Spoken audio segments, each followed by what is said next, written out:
তো এটা হচ্ছে মায়ের লুক। ঘোরো এদিকে। বাহ মা, তোমার কিন্তু এরকম একটা হার। সো আমি শুটিং থেকে বাড়ি চলে এসেছি, মা এখানে রেডি হচ্ছে, আর বক্তব্য হচ্ছে আপনারা দুখানা শাড়িকে প্রচুর প্রচুর বলেছেন যে এই শাড়িটা পরো।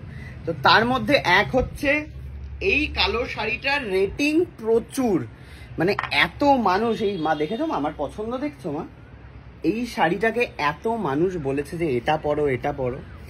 তো আমরা সবাই ভাবছিলাম যে মাকে এটাই পরাবো, বাট প্রচন্ড গরম, বিশ্বাস করো। সো তার জন্য আবার অনেকে সেকেন্ড বেস্ট শাড়ি হচ্ছে এটা, বাংলাদেশের এই শাড়িটা হচ্ছে সেকেন্ড বেস্ট। তো এই দুটোর মধ্যেই কনফিউজ ছিলাম আমরা প্রত্যেকে, মানে আমিও ছিলাম মাও ছিল। তো আলটিমেটলি গরমের কথা মাথায় রেখে মা হচ্ছে, দেখি মার থেকে শুনে নি। বলো। প্রত্যেকে তো এই কালো শাড়িটা পরেছে, আমারও খুব পছন্দের শাড়ি, কিন্তু কি হবে এই প্রচন্ড গরম পড়েছে, হ্যাঁ ওই জন্যে আমি ভাবছি যে এটাই পরি। কি পরবে? পিঙ্কটাই পরি, এটা একটু হালকা হবে, হ্যাঁ গরমটা একটু কম লাগবে। তোমরা অনেকেও বলেছো ওইটা পরতে, দেখি ওইটাই পরে যাবো। পিঙ্কটাই পরছো তাহলে, তাই তো? হ্যাঁ জেফারের শাড়ি পরছো। যাই হোক, মা এখানে সাজগোজ করে রেডি হচ্ছে।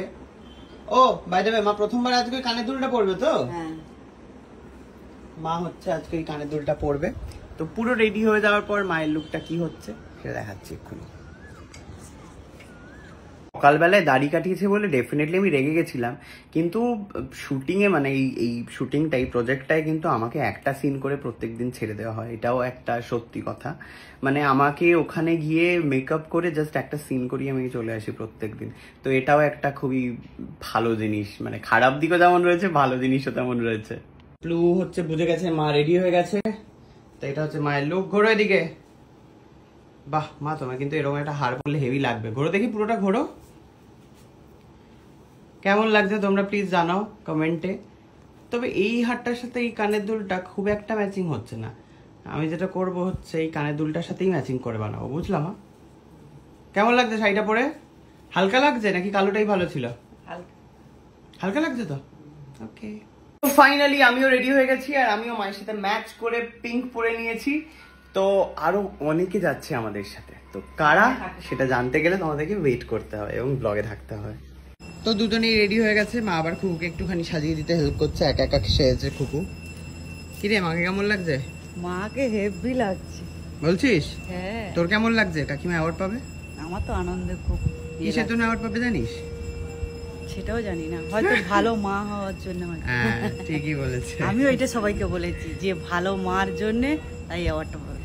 হ্যাঁ আমি এটা অনুমান করে বলেছি। অনুমান করে? জানতিস না তুই অ্যাওয়ার্ড পাবে কিসের জন্য সেটা জানতাম না, কিন্তু অনুমান করে আমার মেয়েকে বলেছি ভালো মা হয় যে তাদের জন্য অ্যাওয়ার্ডটা পাবে, এই কথাটাই বলেছি। বাহ। তো আমার গাড়ি এখানে ধুয়ে মুছে একেবারে চকচকে হয়ে গেছে। তো ডিরেক্ট দেখা হচ্ছে ওখানে গিয়ে।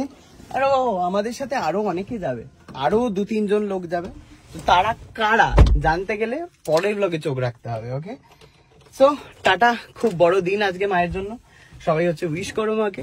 টাটা।